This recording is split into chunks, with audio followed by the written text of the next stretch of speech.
Welcome to On the Brink with Andi Simon. I'm so glad you've joined us today. As you know, I'm Andi, and my job is to help you get off the brink. And I find wonderful people who want to do the same thing for you. Our job is to help you see, feel, and think in new ways, a little like an anthropologist, so that you can understand what you're doing now, other ways you can do things, the challenges of change. Your brain hates me sometimes, but our job is to make it easy for you to see other people and their stories and understand what they have journeyed through and why their life is so exciting for them and for you. So today I have a wonderful woman from Hawaii, Nicki Keohohou, who has been with me for a little while. She was in our book, Women Mean Business, and she has a wonderful story to tell you. She began her career as a teacher and has been an entrepreneur most of her life. She's built successful businesses and held executive positions in the US and internationally. Nikki is an impressive woman. She's spoken at conventions and conferences around the world and consulted to hundreds of companies, both in the US and international. Nikki is a certified business coach through the Worldwide Association of Business Coaches. She's certified in emotional intelligence and behavioral intelligence and a best-selling author, an international speaker, and has received numerous awards, such as the top 30 female entrepreneurs in America. Wow, a National Advocate of the Year for Working Mothers. Double wow. Nikki, thank you for joining me today. Well, thank you for having me, Andy. It's really such a privilege and a pleasure to introduce you to the audience because you have a marvelous career. You've been extremely successful. Yes, you are in Hawaii, and it's beautiful there, and your grapefruits are really big, and your pomegranates are growing. But tell the audience about your own journey. Who is Nikki, and where are you now in your own journey? Because it's an important time in your passage, isn't it? Please. It sure is. It's interesting because I came from a big family and I didn't realize that, as kids, we were we weren't wealthy people, but we never knew we weren't. We were taught about abundance from a very young age. So, and we could do anything we wanted to do. My dad was an entrepreneur and my mom worked with him and they worked. And we were taught about work and work ethic, but it was not just, you have to work to be successful. You've got to work and love what you're doing Hmm. and enjoying life at the same time. So I decided I was going to be a teacher and I loved that. I was so good at it and I could build self-esteem in kids and I really wanted that. And then I realized you can't make money. There's not enough money in that to do the things that we wanted to do in our life. And both my husband and I were teachers. And so we started to work in the family business and got some really good experience in the family business and learned a lot there. And then I got started in the direct selling field and I loved that too because I could teach and I could support people. And so that was kind of a long journey. And I did consulting work in the direct selling space and I started an association called the Direct Selling Women's Alliance and have done that for 25 years and started a coach school in there because coaching was necessary within the direct selling space as it is within all careers. And I fell in love with that. So I decided that was where I was going to go in my uh, later years in life. But it was not a straight line, and you didn't plan it from the beginning. No, I think the road to success has a lot of turns and bumps and things that happen along the way, but you keep focused on what you want out of life, what you can give and how you can contribute, and you just keep going. And that's what I've done. But now you are looking at the next phase or stage. Mhm. And it's a very interesting, exciting expansion of the coaching that you did for the DSW. And I'm curious because I'm a coach. I'm also a consultant, and sometimes I like consulting a little better than coaching. They're different. But talk about the kind of coaching that you have developed and the way in which you help people address the issues that they are facing, change, perhaps grow. How do you approach it? What what I've discovered since I've learned about coaching, and by the way, I was not a good coach when I started. I was the one that wanted to tell them what to do, when to do, and how to do it. We're done. My problem. The consultant comes through. I'll tell you what to do. But that's not That's what I'm right. supposed to do. That's right. And then I really discovered that when people find their own answers, they're much more apt to take it and do something with it. Yes. So I loved working with all direct sellers, but I realized executive coaching is really fun because sometimes when you're at the top of a company, where do you go? There's no place to go. And having someone that you can run things by that isn't going to tell you if it's right or wrong, but is going to support you to figure it out is a good thing. So I started Coach Excellence School for Educators because I was a teacher and I realized that teachers, if we would ask more questions instead of just give information, we'd empower the brain of those students and they're more engaged.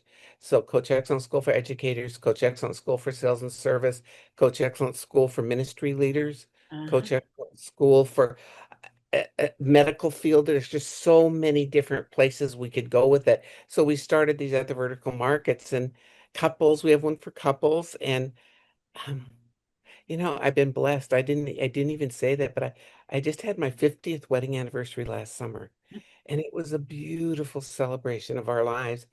And I think the reason that we have made it for 51 years now is that I figured it out that even though I'm a strong woman, telling my husband what to do is not the answer.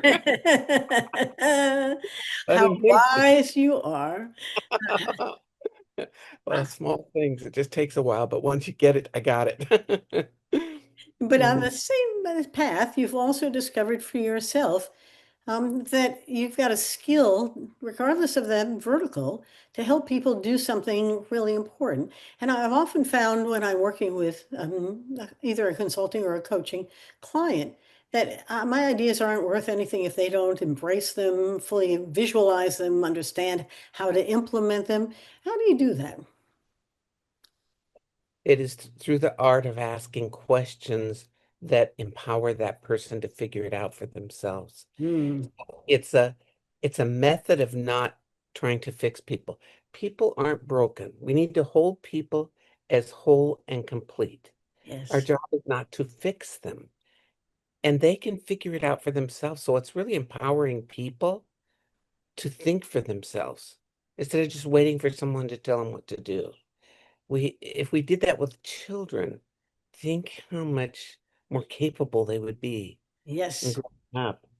So uh, I'm good at getting people to think, at Ah. how to figure things out and understand consequences of these different choices. So, and you do it, I suspect, with a lot of questions, few answers. Hmm. Yes. No, we don't give a lot of answers. I have some clients that are mentor coaching clients that they really don't have the experience to figure certain things out. So I do some mentoring and then along with the coaching, but I really primarily stay in coaching because it it's so much more powerful for people to learn and discover and see the world in a different way. Yes. And I bet when they have that epiphany, you can see their brain going swish, right? Mhm. So true. One night I was in Colombia, South America, and I don't speak Spanish. I know baño, but that's about it, and gracias. So I had an interpreter this whole time, but it was like 1 o'clock, 2 o'clock, 3 o'clock in the morning. My husband was downstairs and had our books and things down there, and he was watching and he was looking at the people I was coaching, and he saw my back was to him, and he saw their face. He saw the light bulb go off, or he saw the tears come down, and he's thinking, "Oh man, she's going to be exhausted. She has to be back down here at 7 in the morning. That this is not good. I need to, tell her we need to stop." But there was still a long line. Then he went around the other side and he was looking at me Uh-huh. and he said, "Nick, I saw when they had a breakthrough, I saw what that did for you. I Yes. saw you light up. I saw that joy in you. You were being filled at the same time they were." So if you're doing coaching, I believe the right way, it isn't hard, it isn't stressful, it isn't, annoying. It really is very fulfilling. Yes. And it is a collaboration. It Mhm. isn't someone who is wise and someone who needs wisdom. It's a way of enabling both of you to Yes. rise above whatever the discussion or challenges are at the moment. And humans are pretty challenged, aren't they? Yes. And more so today than probably ever I've known in my lifetime. Well, I was going to ask you that question. Can you elaborate a little more? Because I find that the complexity of organizations today, because of humans hate uncertainty, and the disruption and the uncertainty is creating a lot of folks who are mobilized. It's the ostrich putting the head in the ground. Better I don't do anything than do something that's the wrong thing to do. I don't know what to do. Are you finding the same? And how do we manage that? I am finding I just had a conversation this morning with a lady that was feeling that way. And I think with our government, with our, the economy, there's a lot of things, not just in America, it's around the world, Right, where people feel that their life is out of control. They have no control over their life. right. And I think if people would focus on what they do have control over, everything would be a lot easier. And I think our thoughts, a lot of worrying. My grandma used to say, worrying is like being in a rocking chair. You rock and you're in the same place when you quit. You go nowhere. And I thought, wow, that was a pretty profound statement. It's true because True. people worry and their thoughts go to worry. So that affects their ability to think beyond that situation. So a little technique for people is when their thoughts aren't serving them right at that moment, how would I prefer to feel right now? Is a Yes. great self-coaching question. What's the opposite of that? What is in my control that I can do something about right now? It's up to us to shift that thinking to something that will serve us and other people. Because when we're down in the dumps, we're feeling helpless. We're feeling like there's nothing that we can do about this situation. How can we serve other people? Hmm. There's not enough energy. Well, and it is contagious because if you feel anxious, your family does, people in the workplace do. You don't work out, you don't take care of yourself. Life isn't what it's supposed to be. But it's interesting. Marissa Peers is a psychiatrist in England who you may be familiar with, whose work I love to share. She has a book out called Change Your Story, Change Your Life. But in her Mhm. TED Talk, she talks about the fact that your mind does exactly what it thinks you want it to do. Yes. And so, if your mind is thinking that things are fragile and dysfunctional and there's no certainty, it will be exactly what you're telling it. That Yes. story is your story. There's no reality, it's just your illusion of it. If you Yes. in turn tell it it'll be fine, I'm fine. I tell people, they say, how are you? I say, I'm happy. It's a very interesting word because I can't change anything except how I feel, and happiness is how I am. Am I happy with what's going on? No, but I'm happy, and I'm going to stay in that zone where every day I wake up, it's a gift. What can I do for kindness for others? How can I make today of value somehow of what I can control? So I agree with you that this is a state of mind right now that people have to really come to terms with the fact of what you can control, and your feelings become extraordinarily powerful. Because when you feel happy, everything is very cool, even if it isn't really cool, right? It's It- only what I can have. So now, do you have some particular ways that you help them come to terms with the insecurity or uncertainties or dysfunctions, or is it always in that conversation with them as they discover it? Help me. There's a little model that I use. I think people learn with models and metaphors. Mhm. And one model, this one is a bagel. It's a very healthy bagel. It's a gluten-free bagel because people would, I used to say it was a donut and they'd say, well, I want sprinkles, I want chocolate, and their brain would go all over the place. So I made it a healthy bagel. So here's this bagel with the hole in the center. And I'd say there's a disempowerment zone in our lives and there is an empowerment zone in our lives. The disempowerment zone is what's on the bagel, all the things we have no control over. We're focused on everything we have no control over. Maybe it's the economy, maybe it's taxes, maybe it's traffic, maybe it's, there it can be a lot of different things, but we have no control over those things. And what's in the center of this bagel is the empowerment zone. That's what we have control over. The biggest thing we have no control over is what other people think or say or do. We have zero control over that. We may think we have control, but we don't. So in the empowerment zone, what do we have control over? What we think, what we say, what we do, how we choose to show up in the world. Yep.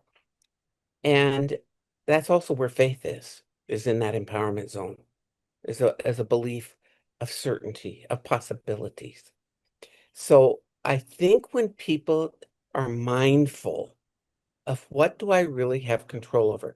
If I have no control over the situation, then what can I do that I do have control over? Mhm. I was speaking in Thailand and I'd never been on a little tuk-tuk, those little things. My husband and I are tall people, so we thought we better not do a little manual one. We'll give the guy a coronary. So we went on a little moped one. And they drive you, and you're sitting in that, and you see the world. It's beautiful. And you're driving down the street, and all of a sudden you hear, toot toot, and somebody will go around, but there's nobody, yelling profanity or giving your number one signal or any of those things while we're going down the road. They're all calm. And it's mom, dad, three kids and the groceries and an umbrella on a little scooter. And nobody's mad. And I said to the guy, the driver, I said, how do these people go through all this traffic and they're not mad? They're all happy. Yes. And he turned around and looked at me like I was crazy. And he goes, Madam, we know if we go out, there will be traffic. Yes. If we don't want to be in traffic, we don't go out. What a wisdom for us. And I I, thought, simple. Pick a different time to go instead of being all mad because there's traffic. It's it's a way of thinking. yes. It's kind of like simplifying your life. Yep. I No. love to live a simple life. I don't need a lot of drama. I live in a no drama zone. I don't want to have a lot of drama around me. And the simple things, I look out my window and I see my big old bunch of bananas out there and it makes me happy. Think you can choose the way you see the world. And things happen to us, yes, but how we deal with what happens to us is what really matters. I got one other story that I think is an important one. And, I'd had a back injury. I was speaking in Dubai and I fell down 23 stairs and really injured my back and got through that. And then I had to go in and do a hip surgery because of my back problem. So I had my hip replaced, and that night my femur broke. So Oh, it split from my hip down to my knee, all the way down. Go back into the hospital, and they have to redo my whole leg. Well, I had to go into a nursing home. And you think of a nursing home and you think, oh, it's a bunch of old people, but there are people in there. There was a 20-some-year-old man that had had a stroke that was in there trying to rehab. Anyway, I thought, how can I make the most of this experience? yes. What can I do while I'm here to to grow and to refurbish, renew myself? So I really practiced my self-coaching. And I thought, while I'm with these nurses, I can teach them things that they maybe haven't been taught in nurses training. Like a question to ask them instead of, how are you feeling? Because when they ask that, people say, oh, I feel sick. I feel blah, blah, blah. What's the best thing that's happening for you today? Yes. The best thought that you had today. Anyway, so I was working with the nurses and things. And then as I got better, I finally could get into a wheelchair. So I was able to teach at coach school downstairs. They gave me a meeting room and I had on my little shorts, but I had a jacket on and nobody knew where I was. I didn't say anything. I'm teaching my school. And at the end, the last class, this lady comes, knocks on the door and she goes, I want to show you something. She had a notebook this thick. And she goes, this is what I've learned through the wall. I can't imagine if I was really on the Zoom with you. Anyhow, so she came and finished the course, but I thought people are hungry to learn. They're hungry to learn how to control their thinking, how to have a better life, how to not be a victim. I noticed in that nursing home, there were a lot of victims that were angry. Yes, Why? The question was, why did this have to happen to me? yes, Ask yourself that question. You get an answer that isn't going to serve you. yeah, What can I do now with this situation to make the most of it? I learned about firsthand how powerful that was and how I could impact other people. yeah. And it was a beautiful experience. Well, and you took lemons and made them into lemonade, literally and figuratively. But you Yeah. did it also aware that as you were doing this, the people who you were sharing them with were changing also, right? And so you left behind your legacy was that a Mhm. whole lot of nurses learned that their job is different than what they thought it was. They can Yes. easily bring joy to the folks who are there. They can Mhm. turn them from being angry and wondering why this happened to me into what wonderful things happened today and how are you getting stronger and better at it, a day at a Mhm. time, small wins for the moment. It's a Mhm. mindset. But isn't it interesting how foreign that is to so many people? That they Mhm. need you to begin to teach them about how to live happy. Yeah. Wow. Wow. Yeah. And it's a choice. It's happiness is a choice. Mhm. My mom used to say when I was a kid, she was a very happy person, but I was always smiling. I was happy. I had a good life. I had nothing to complain about. And but then as I got older, she would say, Nikki, you always see the good in people. Ah, Sometimes you're gonna get that knocked off your shoulder because people will take advantage of you. I never wanted to see people as bad or yeah. as as some that they were going to do something to her. I never wanted to see people like that. I learned to use the emotional and the logical side of my brain.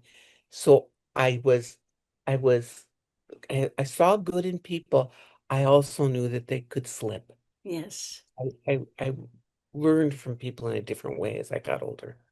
It's so interesting listening to you. I was at a wonderful affair this past week, and it had a lot of bumps to it. Didn't work out quite as smoothly as you might have thought. And Mm, I was on the bus coming back to the hotel, and and somebody said to me, "That was awful." And I said, "No, it was lovely." She said, "You're always so positive." And I said, okay, then we got back to the hotel and I leaned over and I said, "Well, I guess I could tell you it was awful, but I'd rather tell you it was lovely." And she said, "Okay, so you're going to stay positive." I said, "What's the difference?" It was what it was, and they yeah, couldn't control what they couldn't control, yeah, and it didn't work out exactly as intended. But God, I'm happy, and that's all that matters. And they that's are your too. choice. Be That's your positive. choice. Because Yeah. what's the point of being negative? I couldn't fix anything, and they couldn't either. No, And so have a good time, even if it's not a perfect time, right? no, that's exactly it. And I think that we can be ambassadors for that in our world. Just like walking down the street and smiling at people instead of Yes, putting it it's down and looking contagious. away. Yeah, just noticing others. You may be the only one that saw that person that day, that Yep. made them feel important or special. I I I guess it's the gift that we can give and it doesn't cost us anything. No, and it keeps giving. And quite frankly, we know that gratitude, when we give gratitude, our hormones rise. We say thank you. It's not just the receiver of it, it's the giver of it. So the Mm, smile, like the smile on your face, brings joy to everyone who's watching us because you're happy and they should be too. But there is something I want to emphasize a little bit, and that is you and I are talking about choosing the reality we want to live. mm, And I often, as I'm working with either a coaching client or my leadership academy folks, I emphasize for them that there is no reality. It's an illusion in our mind's eye. And now the question is, which one do you want? Because you can make up any of them, bad or good, happy or sad. It's all in your control How would your mind like to work? Because once you get past the this is the way the world is, it is. It's always been. I mean, it's not particularly new, and it's always been more treacherous or less. You're actually living at a pretty darn good time, even if it's got some ripples in it. So now the illusion or the reality that you choose is going to be the one that's in your hands and enjoy it and begin to make it something special that you can share. Bring your family together, bring your friends together, find people who can give you the smile that's on Nikki's face. Am I right, Nikki? Yes. Yes. Bring joy and give joy. Yep. Yeah, it's not that much of an effort, if people just sat back and thought about it, I guess, and I don't know if it was when I was in that nursing home, I saw so many sad people and people that were angry and yelling and all that stuff. And I thought, you can choose something different. Yes. I had a roommate in there, Mrs. Wu, and Mrs. Wu didn't ever say a word, but she never had one person call her or visitors. She didn't have one card. She didn't have one bouquet of flowers. She didn't have anything. So, I mean, it was kind of like she was a forgotten soul. And the first bouquet of flowers that I got, I put between our two, there's a curtain. I put them between our two rooms because I wanted her to see them. And I Yes. said something to her, I said, I hope you enjoy these flowers. They're for both of us. And that was the first time I ever saw her smile. Oh my. And she smiled, and I thought, and then when she left and was wheeling out for lunch, she looked at me again and she just smiled and went like, small things Yes. make a big difference to others. And we're all the same. Just a little gift, a smile, some flowers to share, a moment of giving is so much more powerful than getting or keeping. And these Mhm. become key values for us. If we're going to live happy lives, we need some core values that say, better to give than receive, better to smile than to be sad. It's all in my hands. Let's make life a happy one for others, joy. And I don't know, it makes it sound simple. And I don't know why it's easy not to. Does it take more work to be happy? I don't know. Do you think it takes more work to be happy? I don't think so. You just need I to be intentional about it and understand that what you give is important. It multiplies. It's just like when you get up in the morning and say, "Oh, it's raining." Uh, If you look out and say, "Oh, I'm so happy for this rain, for our I plants need. and our flowers and everything to grow." And those questions that you ask yourself in the morning, "What do I have to do today? What's on my to-do list?" Versus, "What's on my accomplishment list today? What do I get to Yes. do?" Yes. So, what am I most excited about for today? What am I looking forward to today? Whose life could I make a difference in today? There's a million questions that you could ask yourself that will serve you and lots of other people. It's retraining our brain to Yes. think that way and I love speak. it. You actually just gave us the three or four things that you don't want our listeners to forget. We're about ready to wrap up. And as I'm Mhm. watching our time, I'm saying, this has been for us, you and I, a profound conversation about things that we know matter and matter to our listeners and to the people we work with. Whether it's the smile, whether it's waking up in the morning and seeing positive or not, going to an event and seeing how wonderful it was, even if it wasn't perfect, beginning to put a spin, and it's not saccharine, it's not fake, it's true.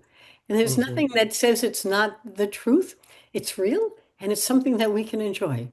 You want to emphasize a couple of things that you want the listeners to remember and do today. I believe that being happy and joy is a choice, and in living in joy. I can look for everything that's wrong around me, or I can see what's right around me. That that's my choice. I can coach myself. And I didn't mention this, but that night coaching is the most important. What you put into your brain the last 15 minutes of every day or last 45 minutes of every day is critical to your Yes, success the following day. So instead of watching rape and murder on TV, ask yourself, what was the best thing that happened in my life today? What am I most grateful for in my life today? So you've got morning and afternoon questions throughout the day. Coach yourself yes, greater success. Manage our thoughts. And if you catch yourself with a negative thought that's coming up, what's the opposite of that? How would I prefer to feel right now? yes, You get to take your life and make decisions so that you can show up the best you can be. I have 11 grandchildren and three great-grandchildren. Wow. I want to be an influence in their life. I want them to see that just because you're old doesn't mean you can't live a full life and a grateful life. Yes. I've just finished a draft of a book on rethinking retirement. And Mm, this is not for today's conversation, but we will come back and talk about it again. To mm. your point, because my husband and I refuse to retire. And when we go on trips, people say, "Well, you're still working." I said, "Isn't that wonderful?" And Yeah. so, oh, and so many people hated what they worked at, but don't really like being without work. It's a Yeah. very interesting time. To your point, growing old, we're not old, we're just wiser, and we have many years to enjoy and share. And it is such a privilege and a pleasure to have interviewed you today. I can't tell you what joy you've given me. Thank you. Thank you for having me. If they want to reach you, Nikki, where should they reach you? What's the best place to get a hold of you? Nicki, Nicki, at coachschool.org. Nicki at coachschool.org. And you can call me too. And it's a Hawaii number, 808-561-6602. Just don't call me at 5 o'clock in the morning. We're 6 hours ahead of Eastern time. But I want to emphasize Nikki's wisdom to you, and that is what you go to sleep with at night should give you peaceful sleep. And if you're watching stuff that's fully aggressive, I can't watch TV. And I find reading a good book, playing a game, doing something quiet is a wonderful way to end the day. And I also like to put Mm, my list together about what I have accomplished today and what I'm going to do tomorrow, all on the mm, positive side. Control your positivity. It's in your hands. Why not? And don't listen to anyone who tells you otherwise. And don't listen to the news. But on that note, I want to thank everyone for coming for On the Brink with Andi Simon. My job is to bring you wonderful people like Nicki Keohohou, who's going to help you see, feel, and think in new ways so that you can get off the brink. It's your time to take charge of you. And remember, the story you share is your reality. Nobody else can control it. You want to be happy? Be happy. You don't want to be? I'm sorry. Let's try and tell that story over again because it's your turn to take control of what you can. My books are all on Amazon. Nikki, you didn't mention your book. Do you have a book? I think you do. I have several books, mostly related to direct selling because that's where I really came from. Build it big, more build it big. But they can reach out to me and I can give them a list of other things too. Good. So thank you so much for inviting me and for letting me share with your audience. It's a pleasure and a privilege, and I enjoyed it as well. So, for everybody, have a great day. Remember, our thoughts are take your observations, turn them into innovations. This is a time of change. Turn them all into something positive. And you're seeing stuff, instead of fighting it, figure out what can I do with this? Can add value innovatively and really do something innovatively that could make change happen for people. It's a great time for all of us. I'm going to say goodbye now. Have a great one. Bye bye.